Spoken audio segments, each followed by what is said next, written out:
Berço de Luz. Eliane Macarini pelo Espírito Vinícius, Pedro de Camargo. Amor e Equilíbrio Audiobook. Terceira parte.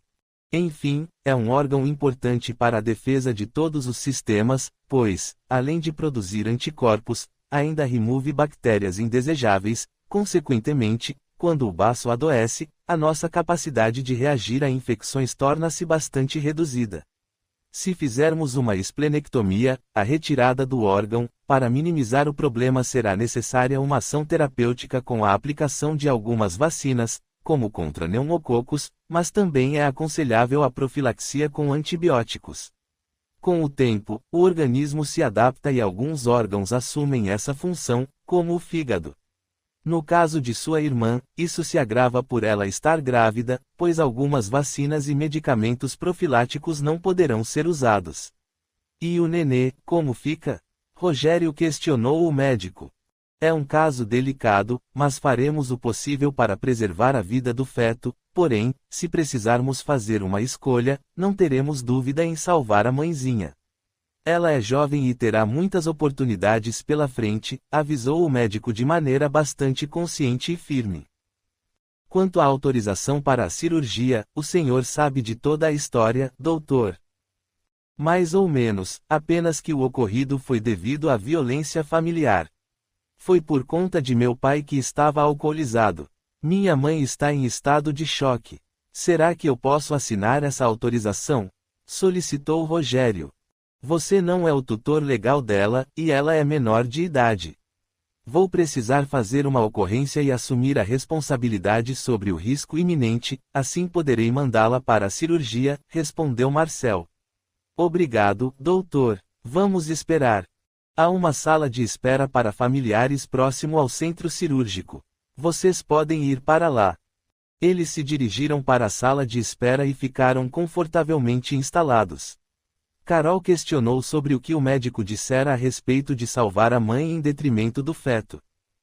Mãe, se não me engano existe alguma coisa em O Livro dos Espíritos a respeito de salvar a vida da mãe em caso de perigo. Você se lembra? Lembro sim, minha filha. É a questão 359, respondeu Ângela. Caio retirou o livro de uma pasta e disse. Eu venho de uma reunião de estudos e estou com o livro. Vou ler para vocês. 359. Supondo que a vida da mãe corra perigo pela proximidade do parto, há crime em se provocar o aborto para salvar a vida da mãe. É preferível que se sacrifique o ser que ainda não existe a sacrificar-se o que já existe. Mas para Rachel seria muito triste se isso acontecesse, comentou Carol. Não sejamos pessimistas. Lembremos de que Deus sempre nos fortalece pela caminhada afora, e que acabamos por viver o que nos é necessário. O objetivo é sempre nossa evolução.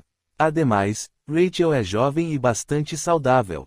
Acredito que tudo dará certo, concluiu Ângela. Fazendo uma pausa e uma prece sentida de amor, Ângela resolveu conversar com Rogério sobre o desencarne do pai. Sabia ser necessário o conhecimento do moço sobre o fato. Segurando as mãos dele, olhou-o com carinho e disse.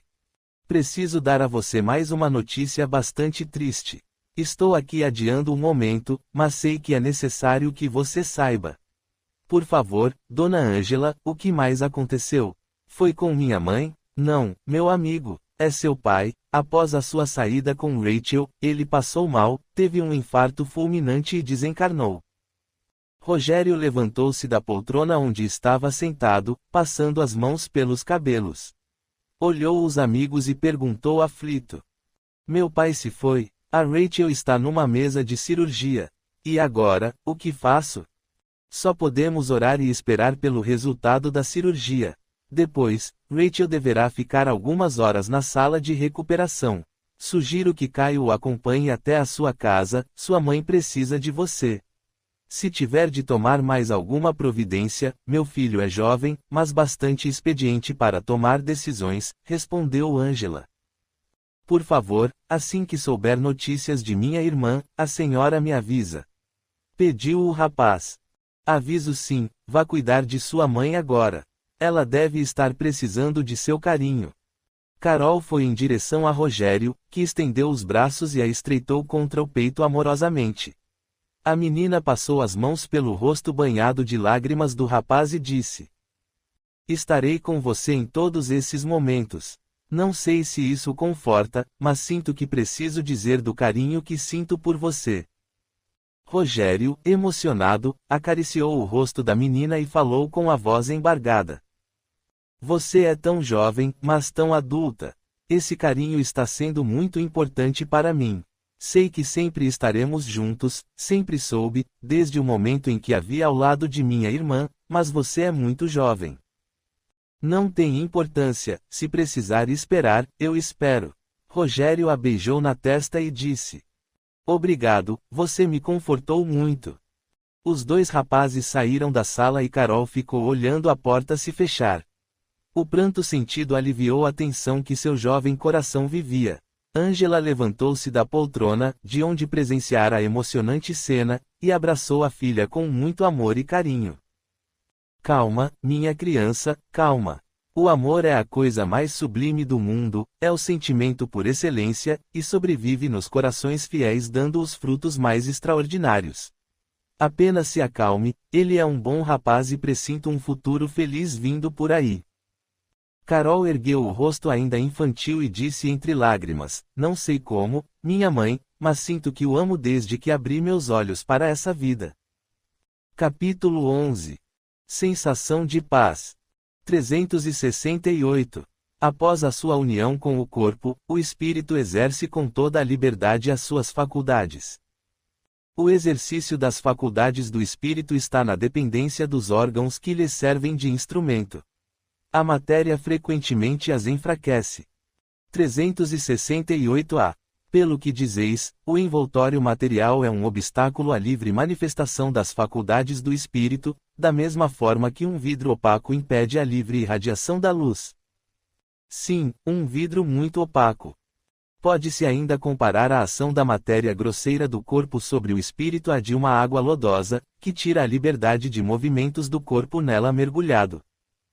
Rogério chegou à sua casa bastante perturbado pelos últimos acontecimentos. Sua mãe estava deitada no sofá da sala, com os olhos fechados e o rosto endurecido pela dor recente. Sua tia Nídia o chamou na cozinha. Tia, este é Caio, um grande amigo. Prazer em conhecê-lo, obrigada por apoiar-nos neste momento, redarguiu Nídia.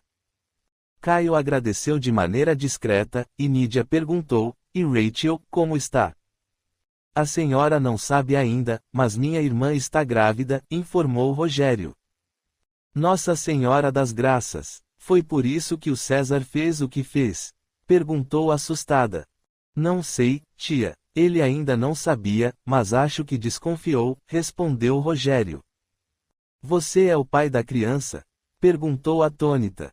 Não, senhora, mas se fosse teria muito orgulho, tanto da criança como da mãe, respondeu Caio sorrindo. Jesus! Rogério, conte-me como está sua irmã. Meu pai espancou e chutou muito a barriga de Rachel, por essa razão ela teve o baço rompido e está passando por uma cirurgia. O médico disse que ela está estável, mas o caso é grave, explicou Rogério. E ela ficou lá sozinha? Questionou Nídia.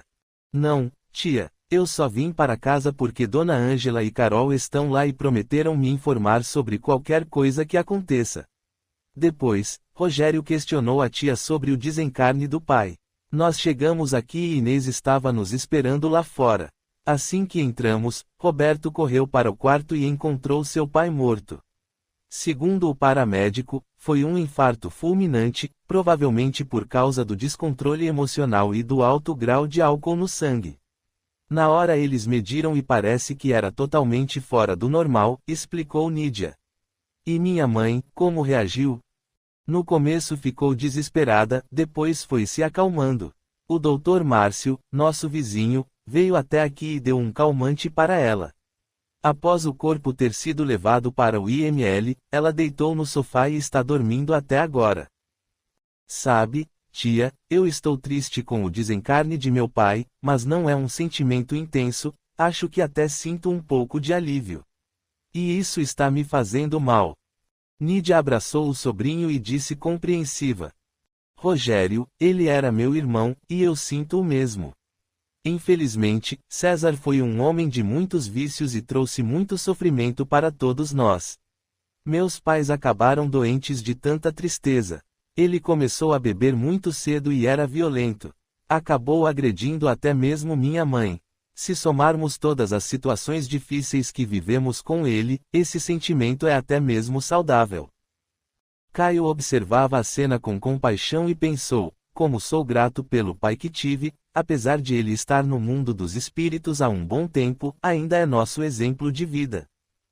Tia, eles disseram quando o corpo do pai vai ser liberado. O Roberto ficou de ligar assim que tiver alguma notícia. Agora, sentem-se aqui, eu fiz uma sopa para vocês. Eu não vou conseguir comer nada, respondeu Rogério. Dona Nídia, o cheiro de sua sopa está muito bom e eu vou aceitar. Rogério, você precisa comer alguma coisa, a noite será longa, aconselhou Caio. Isso mesmo, menino. Saco vazio não para em pé. Sente-se aqui e coma tudo, falou com firmeza e carinho a pequena senhora Nídia. Inês, adormecida e auxiliada por Inácio, foi levada ao plano espiritual, apenas para tratamento de ambientação fluídica. Duas senhoras a atendiam, livrando-a de alguns miasmas que estavam localizados no coronário, obstruindo a absorção de fluidos espirituais. Ao mesmo tempo, Inácio a fazia recordar mentalmente de seus compromissos ao lado da família, enfatizando que mesmo no sofrimento encontramos verdadeiras preciosidades, que nos auxiliam na caminhada evolutiva. Exortou-a para a fé produtiva, lembrando-a dos exemplos de amor e perdão de Jesus, mas acima de tudo destacando sobre a sua origem divina. O canal de comunicação foi liberado e o trânsito energético melhorou em qualidade e quantidade. Percebemos que a senhora ainda estava adormecida, porém mostrava tranquilidade. Ressonava serenamente e seu semblante, antes preso a uma aparência dolorosa, relaxou e clareou diante de sua própria luz interior, acordada pela bondade de Deus. Após algumas horas de angustiosa espera, o corpo de César foi liberado e a família dirigiu-se ao velório municipal. Rogério, que conversava de hora em hora com Ângela, recebeu a excelente notícia de que estava tudo bem com Rachel e a criança. Apenas aguardavam algumas horas de recuperação para liberar a menina para um quarto. A noite arrastou-se em dolorosos momentos de dor e revolta pelos últimos acontecimentos. Ainda tentamos trazer César para o velório, no horário da prece intercessória, porém o desequilibrado irmão não nos ouvia e nos pareceu estar à vontade junto aos seus companheiros espirituais. Entristecidos, afastamo-nos e permitimos a ele vivenciar as suas próprias escolhas, sempre pedindo ao Pai que o assistisse e o iluminasse, dessa maneira enxergando a sua condição de necessitado. Após o enterro, Inês, Rogério e Caio se dirigiram ao hospital para visitar Rachel, que acabara de ser transferida para um quarto. Sua mãe falou: como está minha filha, Caio? Inês perguntou. Disse que ela está acordada e conversando. O médico falou que a cirurgia correu bem, e que ela é muito saudável. Com certeza, vai se recuperar logo, respondeu Caio. Não sei como agradecer a você e a sua família pela ajuda que nos prestaram nessa hora de sofrimento, falou Inês. Não se preocupe, dona Inês. Temos muito carinho pelos seus filhos, respondeu o rapaz, solícito. Rogério, que estava silencioso até aquele momento, resolveu que deveria conversar com a mãe sobre a gravidez de Rachel. Mãe, vou parar um pouquinho nesta praça para conversarmos, está bem? Caio, você se importa de esperar um pouquinho? Pediu Rogério. Inês balançou a cabeça em sinal afirmativo e Caio disse que podiam dispor do tempo que precisassem. Sentados em um banco do jardim, Rogério abraçou amorosamente a mãe e falou: preciso lhe contar uma coisa muito importante, e peço que lute por ter bons sentimentos em relação a isso, pois precisamos muito da senhora. Eu acho que sei o que é. Quando vi seu pai batendo na Rachel e ouvi as coisas que ele falava, enlouquecido de ódio, parece que vi na barriga de minha filha um neto muito querido. Por tudo isso lutei muito para que ele não a machucasse, mas ele demonstrava uma força fora do comum. Oh, meu filho, o que houve conosco? Quando foi que perdemos a capacidade de nos unirmos e defendermos uns aos outros? Não se preocupe, mãezinha. Deus é muito bom para nós, temos uma vida inteira pela frente, ainda seremos muito felizes. Sou uma mulher afortunada, hoje eu sei que tenho 2 filhos maravilhosos, mas houve um tempo em que só conseguia enxergar a maldade e estava me tornando má também. Rogério, com lágrimas escorrendo por seu rosto, beijou as faces pálidas de sua mãe e a convidou para prosseguirem o caminho e se juntarem a Rachel, para tranquilizá-la sobre o futuro. Então, lembrou-se de que sua irmã ainda não sabia da morte do pai. Tudo caminhava com mais equilíbrio, então resolvemos visitar nossas amigas Sheila e Sandra. Durante dias nos dedicamos ao acolhimento da família de Rachel e, dessa maneira, sentimos necessidade de saber como estavam nossas companheiras de lides espíritas. Dirigimo-nos à casa espírita e encontramos Sandra bastante abatida, sentada à mesa da cozinha. Ela tentava fazer uma leitura de O Evangelho segundo o Espiritismo, mas ao seu lado a jovem Bia, recém-desencarnada, novamente em desequilíbrio, gritava em seu ouvido. Percebi que ignorava seu estado, apesar de já termos conversado sobre o seu desencarne. Por que você me ignora? Converse comigo, estou com muito medo. Acho que estou tendo um pesadelo, esse homem me persegue e me diz coisas horríveis. Por que você não quer me ajudar desta vez? Você está com raiva de mim. Sandra tentava conversar mentalmente com Bia, porém ela se recusava a ouvir qualquer explicação que falasse sobre sua morte. Aproximamo-nos da menina desarvorada e passamos a modificar o campo vibratório que a envolvia. Ela percebeu que algo estava acontecendo e desesperada saiu correndo, gritando e chorando. Maurício e Ana a acompanharam, enquanto eu fiquei ao lado de Sandra, auxiliando-a a encontrar um pouco de paz. Estou aqui, minha amiga. Serene os pensamentos. Hoje é dia de nosso trabalho de desobsessão.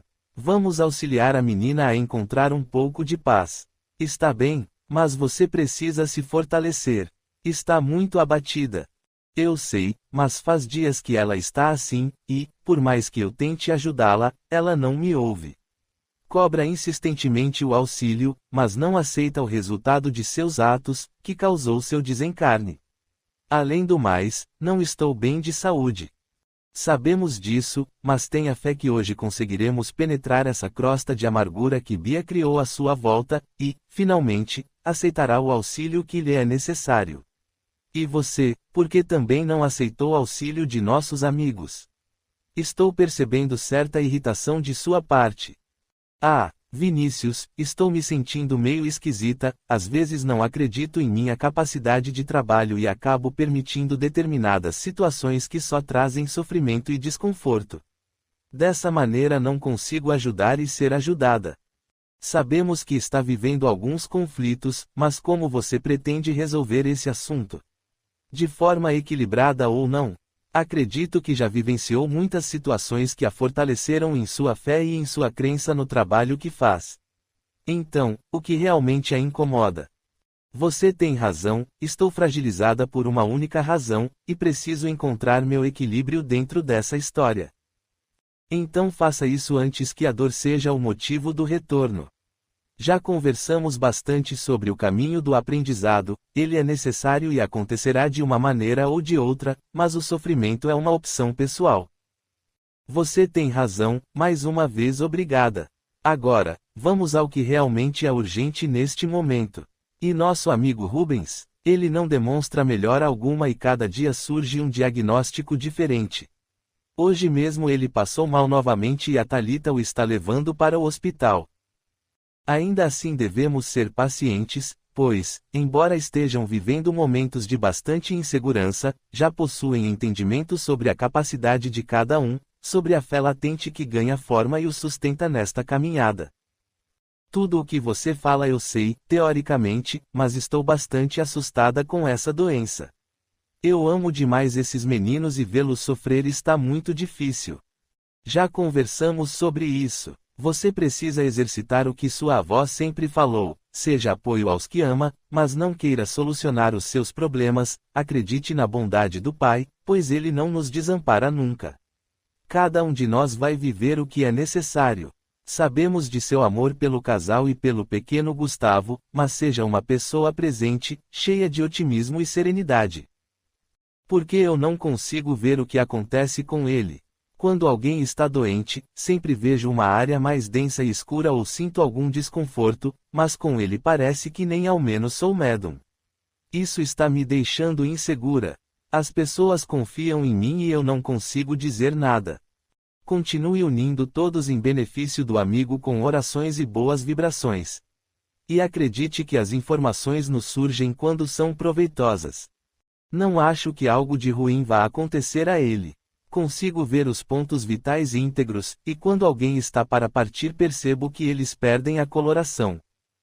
Por que a irmã se refere ao desencarne como algo ruim? Após um minuto de silêncio, Sandra respondeu, demonstrando certo constrangimento. Você tem razão, acredito que estou misturando as coisas e deixando de refletir sobre os meus próprios sentimentos. Estou vendo tudo muito difícil e isso não é bom. São muitas preocupações e interferências, e, se formos analisar o trabalho que executa como médium, podemos até descobrir que está permitindo algum assédio. Dessa maneira você acaba sendo menos produtiva e, digamos, incomodativa. Veja, Sheila está chegando. Sandra sorriu e agradeceu, comprometendo-se a ter mais firmeza em seus pensamentos, a fim de evitar sofrimentos desnecessários. Maurício e Ana conseguiram envolver Bia em agradável sensação de paz. Ela agachou-se e adormeceu. Assim, os dois jovens socorristas encaminharam na Casa Espírita Caminheiros de Jesus e acomodaram-na em agradável sala de refazimento, esperando os trabalhos de amor daquela noite abençoada. Capítulo 12. Dever de ser feliz. 392. Por que o espírito encarnado perde a lembrança do passado? O homem não pode nem deve tudo saber, na sua sabedoria, Deus assim o quer. Sem o véu que lhe cobre certas coisas, o homem seria ofuscado, como quem passa da obscuridade à plena luz. Esquecido do seu passado, permanece mais integrado. Rachel estava bem melhor e sentia-se mais forte. Apesar da mágoa pela agressão sofrida, no fundo de seu coração bondoso havia perdoado o desvairado pai pela insensatez. Iria receber alta naquele dia e resolveu que pediria aos pais de Ayrton que fossem à sua casa.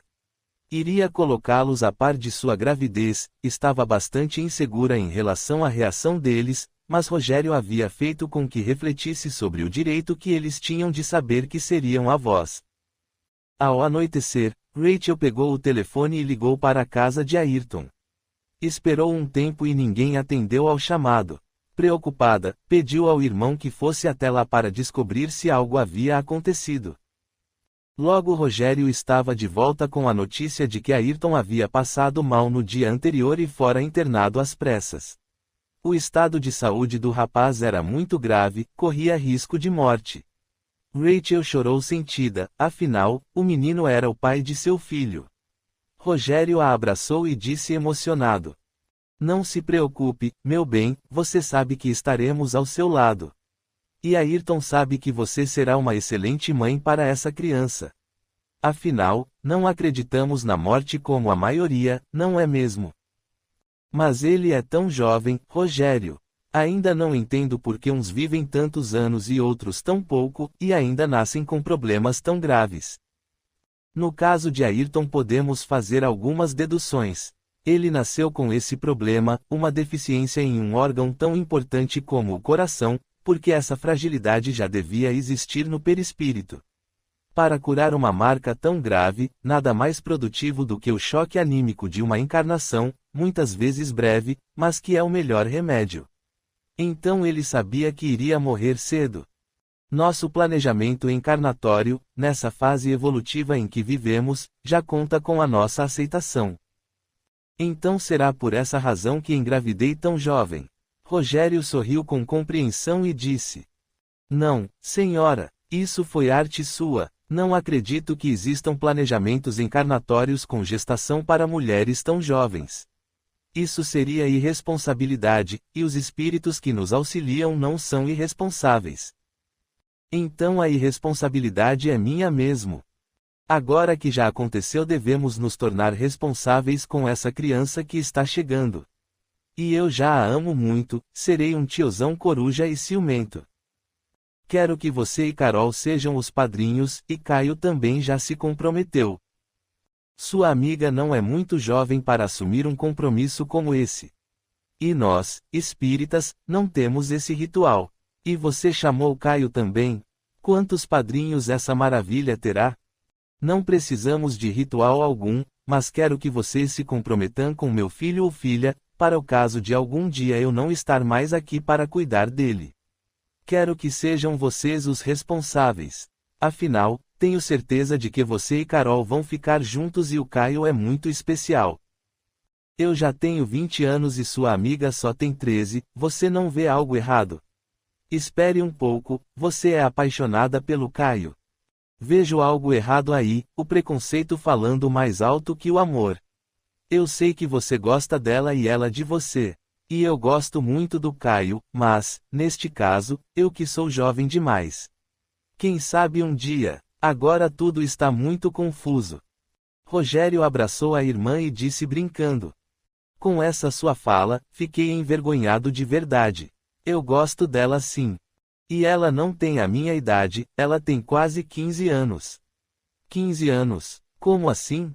Ela ficou muito doente, acho que tinha 8 anos, por esse motivo ficou sem estudar 2 anos. Ah, então está tudo certo, ela já é uma anciã. Brincando, Rachel deu um empurrão no irmão e disse: largue de ser palhaço e namore logo minha amiga. Deixamos os irmãos nesse alegre convívio e voltamos à casa espírita. Perto das 20 horas, os trabalhadores encarnados começaram a chegar. Entre eles, havia uma genuína amizade. O reencontro semanal era uma alegria, abraços e frases de carinho eram constantes e confortadores, trazendo ao longo da noite resultados positivos e tão necessários ao momento que nosso amado planeta Terra vive. A prece inicial foi feita, lembrando a necessidade de nosso amigo Rubens e o urgente acolhimento de Bia e de tantos outros espíritos sofredores que para ali foram levados. A primeira parte do trabalho foi iniciada com a leitura e os comentários de um texto do livro Pão Nosso, psicografia de Francisco Cândido Xavier e autoria espiritual de Emmanuel. Depois, foi feito um estudo de O Livro dos Médiuns. Terminada a parte dos estudos, as portas de entrada da casa foram trancadas, as luzes apagadas, deixando apenas uma suave claridade originada numa lâmpada de cor azul. Um dos membros da equipe fez a prece pedindo autorização ao Pai para iniciar os trabalhos de socorro. Percebemos que Sandra, envolvida pelos sentimentos conflitantes de Bia, partilhava a mesma forte sensação de cansaço e tristeza profunda, que originava desânimo e depressão.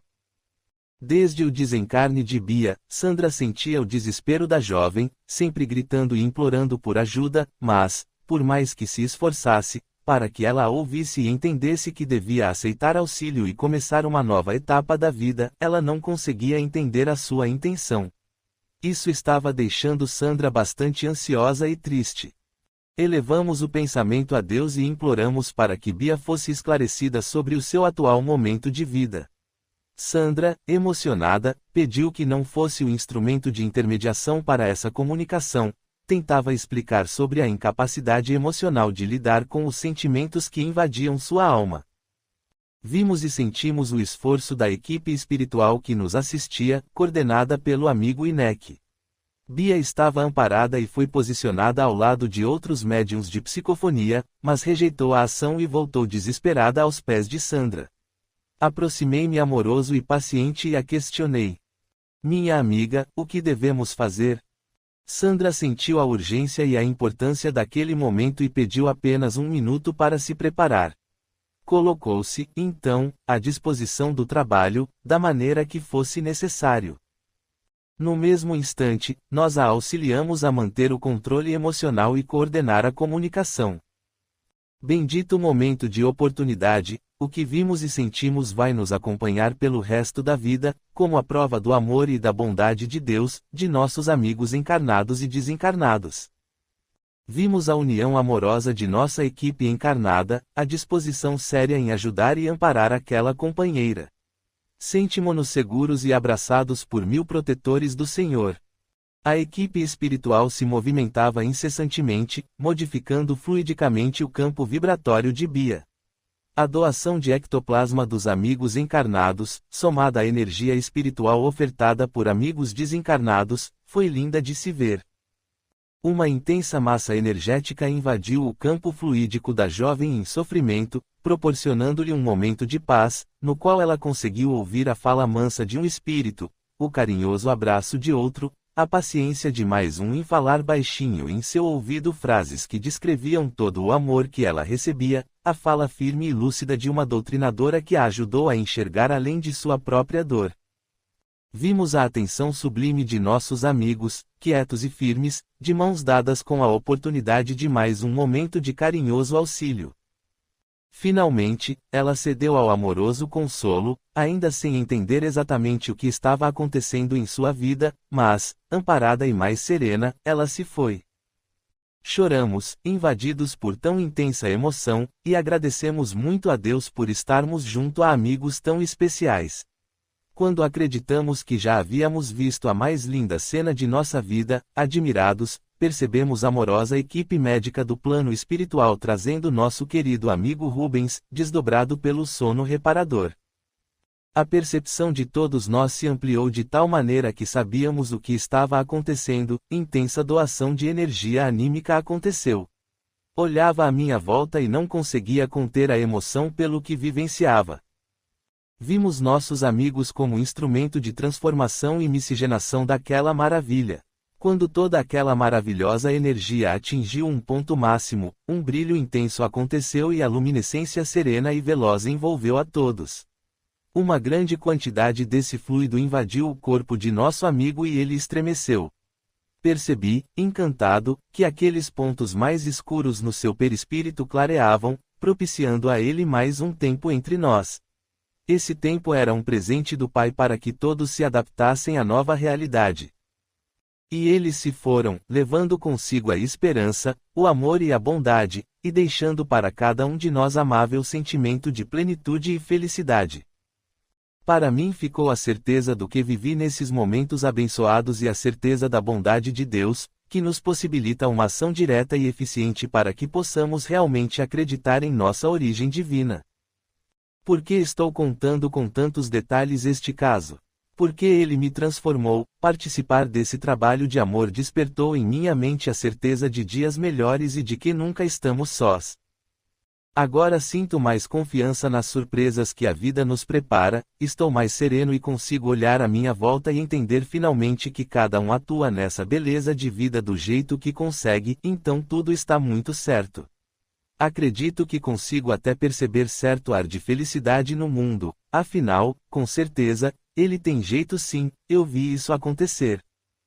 E me lembrei da frase de Robert Louis Stevenson, não há dever que tanto descuidemos como o de sermos felizes. Capítulo 13. A vontade de melhorar. 395. Podemos ter algumas revelações sobre as nossas existências anteriores. Nem sempre. Entretanto, muitos sabem o que foram e o que faziam. Se lhes fosse permitido procurá-lo abertamente, fariam singulares revelações sobre o passado. 2 dias de relativa calma se passaram após o desencarne de César. A família, mais calma, passou a tratar a gravidez de Rachel com mais naturalidade e alegria. Inês sentia-se alegre, como havia muito tempo não conseguia. Fazia planos para a chegada da criança, que já era muito amada. Rachel, encantada com o desenrolar dos acontecimentos, sentia certa tristeza ao lembrar-se do desencarne do pai, preocupava-se com seu destino e com como ele estaria após sua passagem de maneira tão traumática. Por essa razão, resolveu procurar Rogério e o questionou sobre o assunto. Rogério, tenho rezado muito pelo papai e todas as vezes que penso nele sinto certo mal-estar, chego a ficar meio tonta, como se estivesse perturbada. Como será que ele está? Não vou enganá-la, Rachel. Papai é um espírito ainda muito ignorante de sua origem divina. Ainda é embrutecido e, somando o vício do álcool, com certeza não deve estar bem, mas esse bem também é relativo à sua própria compreensão, isso nós precisamos entender. Como assim, bem relativo? O que nos parece ruim, devido à nossa compreensão sobre as coisas, para ele pode ser considerado normal e até agradável. Você fala sobre o fato de ele beber. Também, você lembra o quanto nós tentamos fazê-lo entender sobre o mal que fazia a si mesmo e a nós quando bebia? Lembro. Você lembra o que ele falava? Que nós gostávamos de estragar a vida dele, querendo que ele parasse de beber, não deixando que fizesse o que gostava. Isso mesmo, e nós sabemos que, após o desencarne, continuamos as mesmas pessoas, com os mesmos vícios, as mesmas limitações e as mesmas conquistas morais. Então papai continua do mesmo jeito? Tem perigo de voltar para casa e nos perseguir como fazia antes? Não sei, menina, não sei. Não o tenho visto por aqui desde seu desencarne.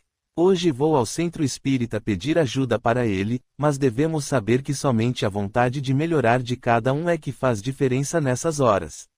E apenas a nossa própria mente permite ou não alguma interferência na nossa vida. Nós devemos orar e desejar a ele que esteja bem. Eu sei, mas tenho muito medo dele. Hoje mais ainda, porque tenho essa criança comigo e temo não ser forte o suficiente. Quando você for ao centro espírita, peça pelo Ayrton também. A dona Violeta disse que ele está muito mal. Precisamos contar a ele sobre sua gravidez. Você está me enrolando, mas um dia teremos de falar. Eu sei, apenas não quero preocupá-los mais ainda. Não fale assim, eles são a voz da criança e será um presente de Deus para eles, ainda mais nessa situação que estão vivendo. Prometo marcar um horário com eles para conversarmos. Agora preciso ir trabalhar. Tenha um bom dia e paciência com nossa mãe. Ela está bem, sabia? Toda hora vem me perguntar se preciso de alguma coisa e faz carinho em minha barriga. Tudo vai dar certo, você verá. Resolvemos continuar nossa visita às instalações da comunidade Berço de Luz. Reunimos-nos na entrada da pequena cidade contando com a agradável companhia de Osório. Bom dia, amigos. Gostaria de convidá-los para a entrevista de uma senhora amiga que pretende uma oportunidade de reencarnar. E podemos participar? Pensei que era confidencial, falei ao amigo. Realmente, a entrevista é confidencial, mas Agda nos autorizou a presenciar este momento. Ela quer incluir em seu planejamento encarnatório a colaboração na educação espiritual de uma comunidade muito carente. E acredita que estará cooperando desde já permitindo a nossa presença, como forma de aprendizado para o trabalho de socorrista. Que beleza de compromisso! Que Deus a abençoe em seus propósitos. Agradecemos a boa vontade de todos em nos auxiliar, redarguiu Inek. Entramos no grande edifício e, mais uma vez admirado com a beleza do local, comentei. O projeto arquitetônico deste edifício foi desenvolvido por um grupo ou partiu da ideia de uma só pessoa? O projeto inicial nos foi trazido por um querido amigo que ainda está na matéria. Esse edifício fez parte de sua experimentação e exercício pré-encarnacionista. Que interessante! Ele exercitou essas incríveis linhas arquitetônicas ainda como espírito desencarnado. O objetivo era preparar-se para levar ao mundo material essas formas arrojadas e modificar o estilo artístico usado até o momento. Perguntou Maurício. Isso mesmo, e ele conseguiu. Hoje, já com bastante idade, é aclamado como um grande artista, que com suas ideias inovadoras ajudou o mundo a enxergar e moldar a matéria de formas mais harmônicas e belas, respondeu Osório. E como isso pode modificar o mundo interior das pessoas enquanto encarnadas? Perguntei curioso. Ainda precisamos de representações materiais que nos elevem o sentir. Esses momentos de encantamento acabam por nos auxiliar a alçar panoramas mentais mais sutis, que nos levam a reflexões mais profundas, explicou Osório. Realmente, tem sentido as palavras do amigo. Podemos citar as maravilhosas sinfonias que, quando apreciadas, transformam o sentir, e inclusive são usadas para acalmar as grandes feras, comentou Inek. A beleza natural da evolução moral e intelectual acaba se projetando na matéria que a representa, e, como em todos os aspectos de nossa vida ainda somos espíritos imperfeitos, precisamos de modelos mais perfeitos para sermos inspirados no desejo de nos igualarmos e finalmente entendermos novas ideias e sentimentos. Falei, admirado com a simplicidade da própria vida. Aí está nossa querida amiga aspirante a belo projeto na matéria, comentou Osório nos indicando a senhora que vinha em nossa direção. Olhei encantado enquanto ela se aproximava de nosso grupo.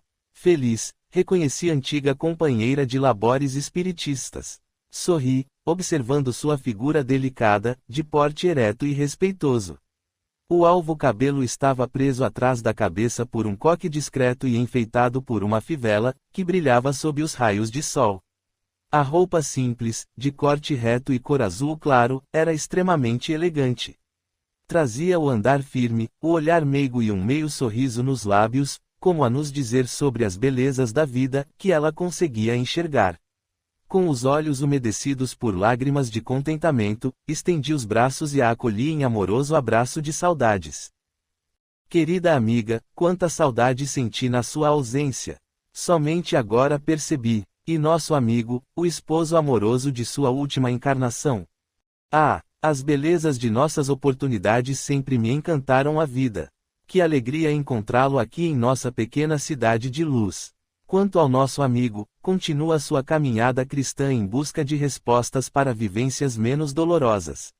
Recupera-se do traumático desencarne e acredito que em breve descobrirá a sua própria força divina. Pelo que nos disse Osório, você já prepara o futuro na matéria, com produtivos compromissos educativos. Realmente, gostaria muito de estar preparada para continuar o trabalho que apenas vislumbramos em nossa última oportunidade. A nossa amada cidade de São Paulo abriga uma grande população carente de valores morais. Apresentarei um planejamento reencarnacionista bastante audacioso, porém estarei amparada por excelentes amigos que dividem as mesmas esperanças que abrigo em meu coração. Mas estamos sendo mal-educados com essa conversa particular, nos esquecendo de seus companheiros. Por favor, perdoem minha distração. Essa é uma grande amiga de meu coração, dividimos muitos sonhos e muitas esperanças. Seu otimismo incansável é que nos fortalecia diante das dificuldades encontradas. Esses são Inek, Maurício e Ana. Quanto a Osório, você já o conhece. Conheço sim, ele tem me ajudado bastante nesses momentos de decisões importantes para o futuro. E é um prazer conhecê-los. Sei do valor do trabalho que realizam nesse abençoado mundo. Convido-os a me acompanhar, nossa entrevista deve ter início nos próximos minutos. Entramos numa sala mobiliada com simplicidade e conforto, que recebia a claridade do dia ensolarado, filtrada por vitrais de cor rosa, que emprestava ao ambiente harmoniosa energia calmante e fortalecia seus ocupantes. Sentados em poltronas laterais, observamos, admirados, a entrevista que nossa amiga fazia. A entrevistadora era uma senhora de aparência simples e simpática, e sua fala, calma e firme, permitia ao seu interlocutor um momento de empatia. Quais as razões que a levaram a buscar esse tipo de planejamento encarnatório? Minha última experiência na matéria foi gratificante, tive contato com a doutrina espírita e minha mente pareceu ganhar vida e formas mais harmoniosas. Senti uma felicidade indescritível, apesar dos momentos dolorosos que vivenciei. Nunca perdi o contato com a esperança. E você atribui esse sentimento à sua aquisição dos ensinos espiritualistas? Uma parte sim, são conhecimentos confortadores e lógicos. Procurei assentar meu aprendizado nos aconselhamentos encontrados em O Evangelho segundo o Espiritismo, especialmente no capítulo 19, A Fé Transporta Montanhas, item 11, a fé, mãe da esperança e da caridade, tende, pois, a fé, com o que ela contém de belo e de bom, com a sua pureza, com a sua racionalidade.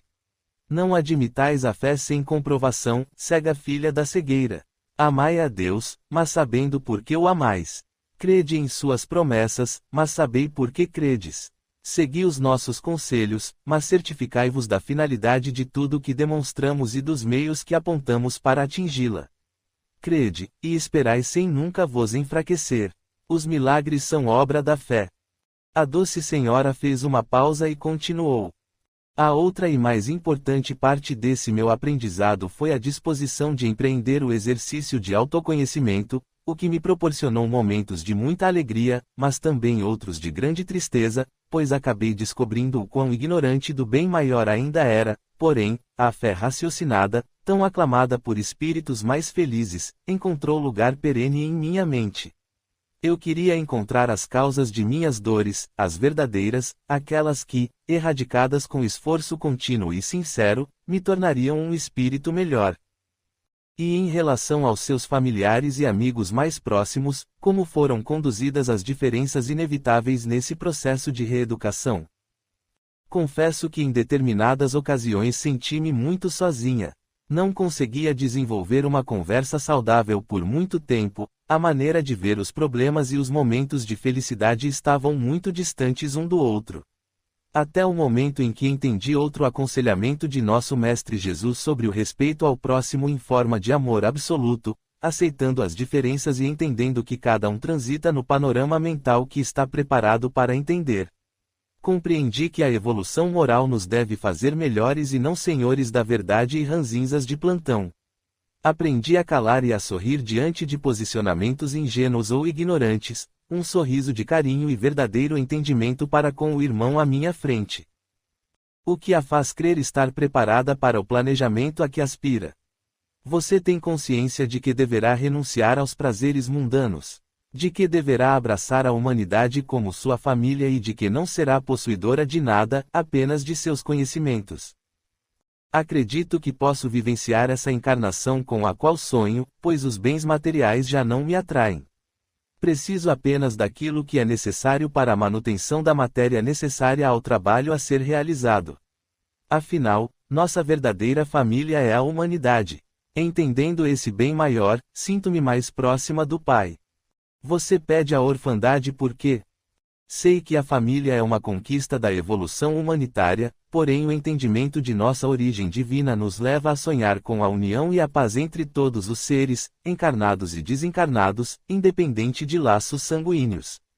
A exemplo de nosso Mestre Jesus, que nos ensinou vivendo entre nós, amando e perdoando, independentemente de quem o interpelasse, quero vivenciar a orfandade, exemplificando a felicidade de ser parte do todo, amando a todos sem importar o parentesco corporal, usando essa experiência como instrumento de educação pessoal e para quem conseguir enxergar além da superfície. Uma infância sacrificada, sem os direitos normais a uma família que possa apoiá-la, não traria mais malefícios que benefícios. Serei amparada por uma instituição espírita. Uma querida amiga me precede na matéria com o compromisso de auxiliar-me por meio de um contato amigo e confiante. Terei ao meu lado um amoroso amigo que se comprometeu a ser meu guia espiritual, e ainda tenho um bom tempo para preparar-me para o momento tão esperado. No desenvolver dessa encarnação você atuará como missionária da humanidade, levando o conhecimento do perdão e do amor por meio de trabalhos assistenciais, materiais e espirituais. Compromete-se ainda com uma mediunidade ampla, que deverá desdobrar-se em psicografia e oratória. A irmã sabe que esse tipo de trabalho gera uma renda material, às vezes bastante significativa. Qual será o destino desses proventos? A manutenção de um centro de educação, totalmente gratuito, e também a adoção de algumas crianças que porventura surjam pelo caminho. Você está preparada para sublimar a vaidade por ser uma figura pública e com ganhos materiais significativos? Espero que sim. Você tem alguma dúvida? Tenho sim, mas também disposição em vencer as minhas próprias limitações morais por meio de um trabalho constante de vigiar os meus sentimentos e desejos. Sei que as facilidades materiais e a fama são provas difíceis, que espero superar em benefício próprio, para que no futuro possa ser um espírito de melhor valia à humanidade. Muito bem, vamos avaliar o seu pedido e logo você será informada da data da nova entrevista. Desejo que possa realizar esse planejamento encarnatório. Obrigada por sua atenção, vou esperar o chamado com muita esperança em meu coração. Amável, a entrevistadora a abraçou e ela se despediu de nós com um aceno discreto. Saímos da pequena cidade. Inek nos convidou para visitar o submundo espiritual, mais especificamente uma cidade umbralina, localizada nos portais dos Abismos Dolorosos, denominada Caos Profundo, que abriga a colônia reencarnacionista, a Origem de Fogo. Dirigimo-nos para lá e logo à entrada da peculiar cidade encontramos Cipriano, que nos recepcionou com um sorriso cínico nos lábios. Sejam bem-vindos. Vejamos se aprovam o trabalho que aqui realizamos. Capítulo 14. Origem de Fogo. 396. Certas pessoas julgam ter uma vaga recordação de um passado desconhecido, que se lhes apresenta como a imagem fugídia de um sonho que em vão tentam fixar. Não será isto uma ilusão? Por vezes é real, muitas vezes, entretanto, é uma ilusão, contra a qual é necessário pôr-se em guarda, pois que poderá ser o efeito de uma imaginação superexcitada. Agradecemos a Deus a oportunidade de estarmos aqui, neste bendito local de aprendizado. Conforme caminhávamos por aquele lugar sombrio, mais e mais acreditava na bondade do Pai, que nos permitia sofrer para enxergar além das névoas profundas que acabam por toldar nossa visão do sol. Descíamos uma rua esburacada e íngreme, ladeada de casebres imundos, onde podíamos observar a dor latente do desequilíbrio. Ouvíamos lamentos e impropérios à nossa passagem e corpos disformes se arrastavam na lama em busca de socorro. Cipriano olhou para Fábio e perguntou de maneira ríspida: não tem nenhum comentário a fazer sobre a forma de meu governo? No momento não. Estou aqui apenas como seu convidado e para observar, como o amigo nos alertou. Você está sendo diplomático. Consigo até mesmo ouvir as críticas ferrenhas, mas, ao contrário do que possa pensar, elas me agradam, pois sei que o desagrada a maneira como dirijo o local. O irmão está enganado, não formulo críticas à sua maneira de enxergar a vida, compreendo que apenas enxergamos o que está a nosso alcance. Eu o respeito pelo trabalho feito em benefício de suas afinidades. Cipriano riu alto de maneira debochada, olhou para Fábio e falou: ainda mantém a pose, apesar de estar aqui sob o meu comando, aproximou-se do rosto de Fábio, afrontando. Fábio abaixou os olhos e falou mansamente: sou apenas mais um trabalhador do Pai, o que me for destinado neste momento, viverei com amor. Cipriano o olhou e voltou a rir alto. Apenas oramos em benefício do irmão equivocado em sua própria dor. Chegamos ao fim da rua, que se abria em uma praça central com um edifício assobradado de grande porte. A entrada era franqueada por entidades gigantescas, que portavam armas apoiadas nos ombros. Acima do portal de entrada havia uma grande placa onde estava gravado em estranho material sempre em movimento, semelhante a lava incandescente, origem de fogo. Atravessamos o estranho pórtico e a sensação era de estarmos atravessando paredes, tão densa a energia que envolvia a tudo. Cipriano ia à nossa frente, vez ou outra olhava para trás e sua expressão era de escárnio e ódio. Agora estamos entrando na área destinada a reuniões importantes entre os comandantes dos vales profundos. Aqui decidimos quem vai renascer para o mundo material e qual será a sua função, sempre de acordo com as necessidades dos grandes grupos de ação junto às comunidades encarnadas. E quais seriam os planejamentos encarnatórios que consideram mais importantes? Questionei nosso interlocutor. No momento preparamos um grupo para engrossar as fileiras de líderes religiosos e políticos. Interessa-nos também a área de educação e os astros da moda que ditam comportamentos sociais, principalmente para a juventude, respondeu Cipriano, olhando-nos com a intenção de captar nossa reação diante daquela informação que acabava de nos dar. E quem são os espíritos que aspiram a essa oportunidade? São voluntários? Inquiriu Inek. Cipriano olhou-nos com malícia e, gargalhando, respondeu: aqui não precisamos de voluntários. Analisamos currículos, o que nos livra da perda de tempo, não contamos com o acaso. E o que procuram nesses currículos? Questionou Maurício. Características de personalidade, fatos vividos em outras oportunidades, mas, principalmente, a disposição em lutar por nossa causa, completou o triste irmão Cipriano. Poderia dar-nos um exemplo? Questionou Inek. Preparamos um espírito por mais de meio milênio.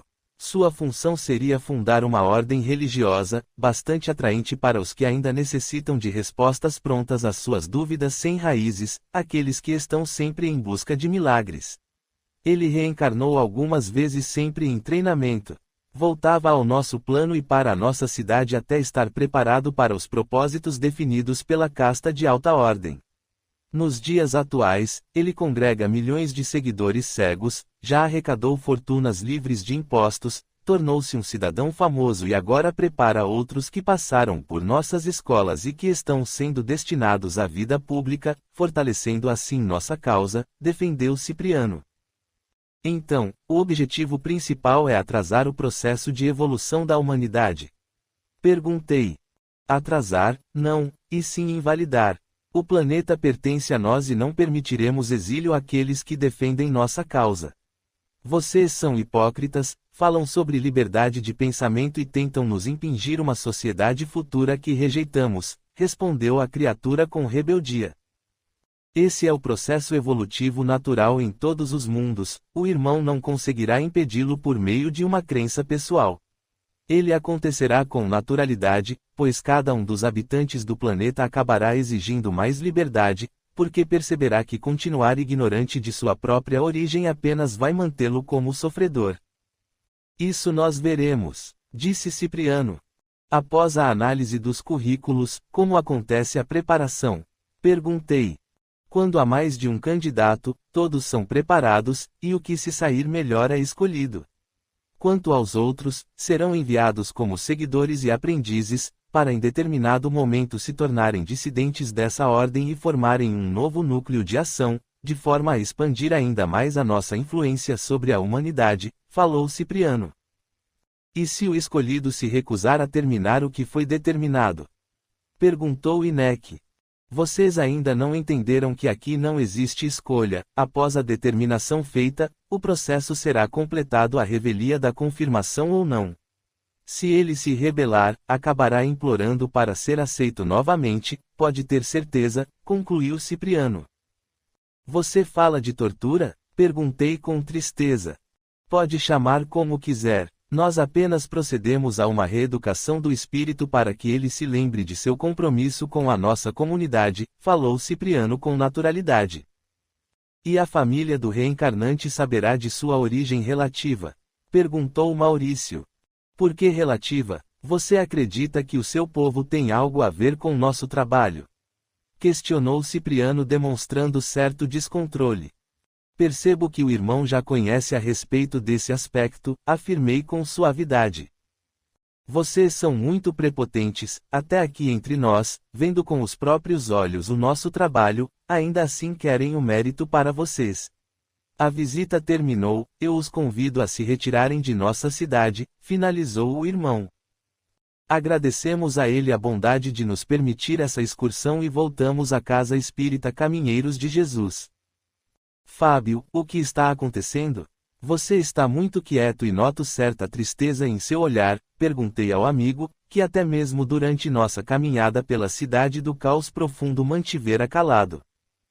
Consegui recordar algumas coisas de minha convivência com Cipriano, mas são informações gerais, nada muito específico, porém hoje, caminhando pela cidade e depois dentro do edifício que abriga a origem de fogo, tive algumas recordações, ainda fugídias e confusas, mas certamente vividas por mim, como um dos comandantes daquela comunidade. Isso acabou por abstrair-me das informações que recebíamos. Além disso, conheço cada uma das etapas que são estipuladas para terminar em uma reencarnação tão improdutiva, informou Fábio. E isso o está incomodando? Questionei. Um pouco, mas sei também que sou um espírito que aprendeu muito. Descobri que posso ser racional em minhas escolhas, sem perder a minha essência divina. Isso é o que importa nesses momentos de recuperação moral, que são oportunidades de refazer um caminho tortuoso. Venha. Chegamos na hora das orações vespertinas, uma oportunidade de agradecer aquele momento que vivíamos naquele mundo de felicidade. Convidei o amigo. A prece foi feita por abnegado trabalhador da casa, que, emocionado, elevou os olhos e a mente aos céus. Pai amoroso de oportunidades, agradecemos este momento abençoado que nos permite comungar objetivos e esperanças. Hoje, no trabalho redentor de socorro, sentimos-nos confortados por sermos capazes de dedicar nosso tempo em forma de amor e perdão.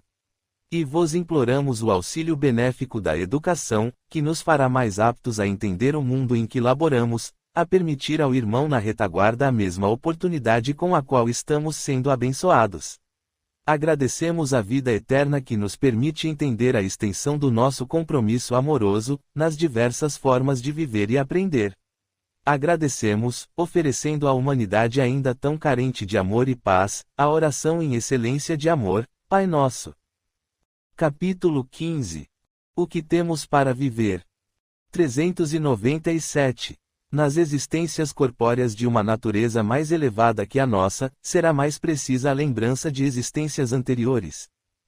Sim, à medida que o corpo se vai tornando menos material, mais facilmente o espírito se recorda. A lembrança do passado é mais clara para os habitantes dos mundos de ordem superior. Chegando ao centro espírita na cidade do Rio de Janeiro, a pedido de nosso amigo Fábio, encontramos Caio e Rogério conversando.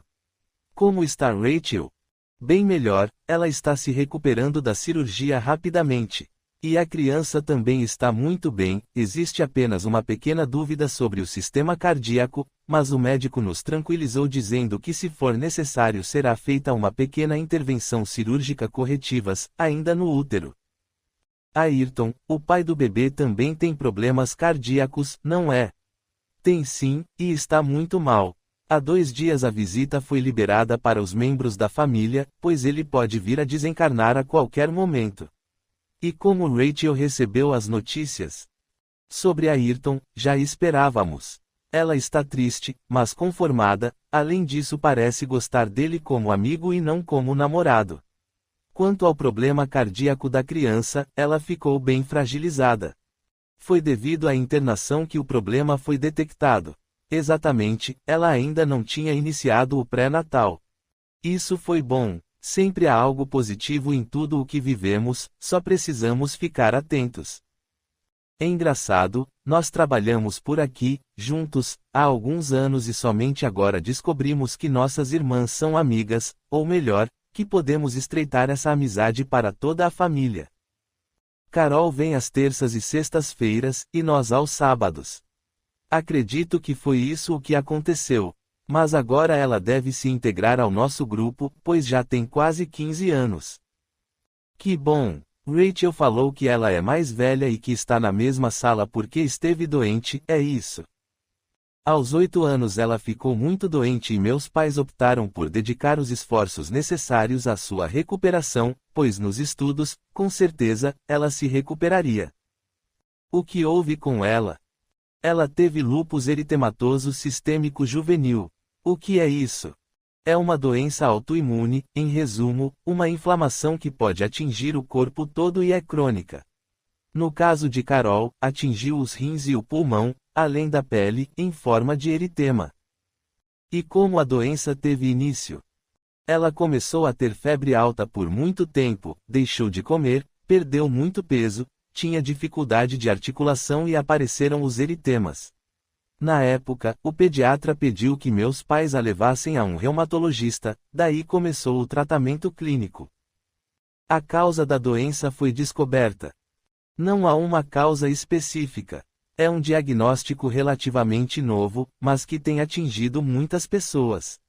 Algumas causas podem ser apontadas, mas nada que seja comprovado. E quais seriam essas causas? Hormonais, principalmente as relacionadas ao estrogênio, imunológicas, infecções por vírus ou bactérias, emocional, uso de medicamentos anticonvulsivantes e antihipertensivos, e muitas outras de que não me recordo agora. E como é o tratamento?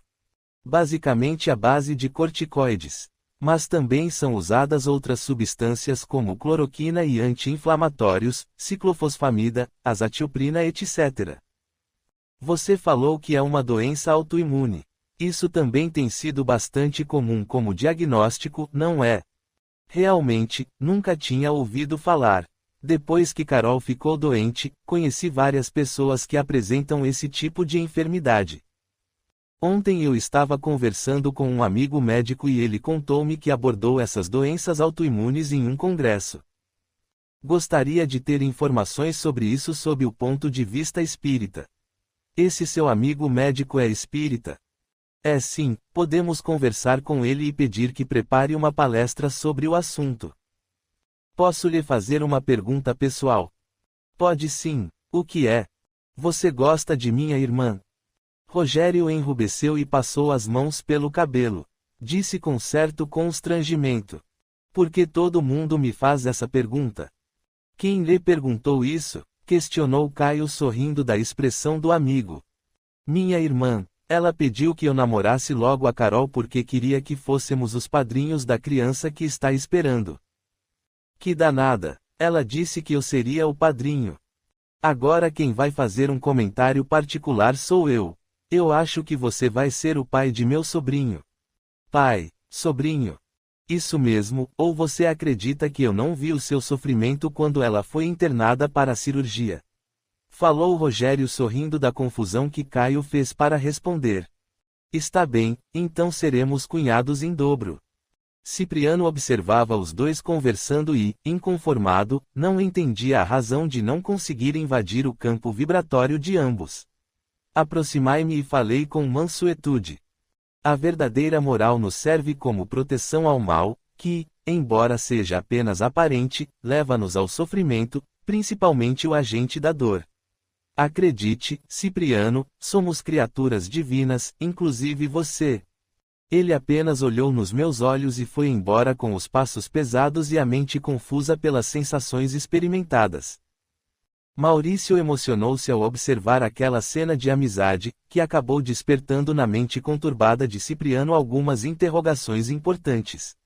Por esse motivo me questionou. Será que estivemos tão próximos à loucura como Cipriano? Percebo que ele faz um esforço enorme para manter as lembranças, mas é tudo muito confuso em sua mente. Ah, os caminhos do Pai, tão incompreendidos por nós, que queremos soluções fáceis ou mesmo prontas, desejos satisfeitos, embora não saudáveis. O que nos mantém presos a esses panoramas doentes é apenas o nosso orgulho, que se manifesta de maneira agressiva, violando nossos próprios direitos. Este momento que observamos Cipriano viver toca-nos profundamente o coração, pois, com certeza, o temos vívido em nossas lembranças, embora ainda obscurecido pela razão, que nos poupa uma sobrecarga enorme de sentimentos menos produtivos, respondi. Não nos lembramos de todos os nossos feitos por uma questão de autopreservação, não é? O conhecimento do que está fazendo, embora obscurecido pela razão, é o que acaba por levar à mente de Cipriano esse conflito que o incomoda. Perguntou Maurício. Sofremos o mesmo processo, com certeza. Em situações diversas ou mesmo semelhantes, o que importa realmente é a utilidade que daremos a essas novas formas de sentir.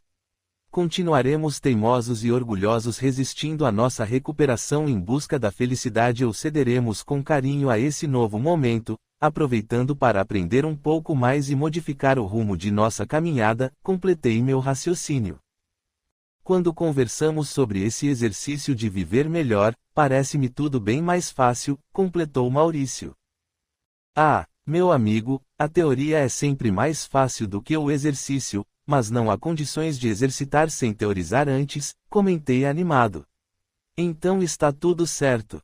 Boa tarde, amigos. Trago notícias de Rubens. Ele voltou a ser sedado, está com hemorragia grave e os tumores estão se multiplicando, principalmente no pulmão.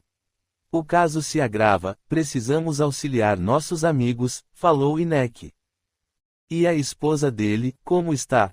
Perguntei com preocupação. Bastante abatida, ela acaba de pedir ajuda a Sandra, que já está a caminho do hospital, respondeu Inek.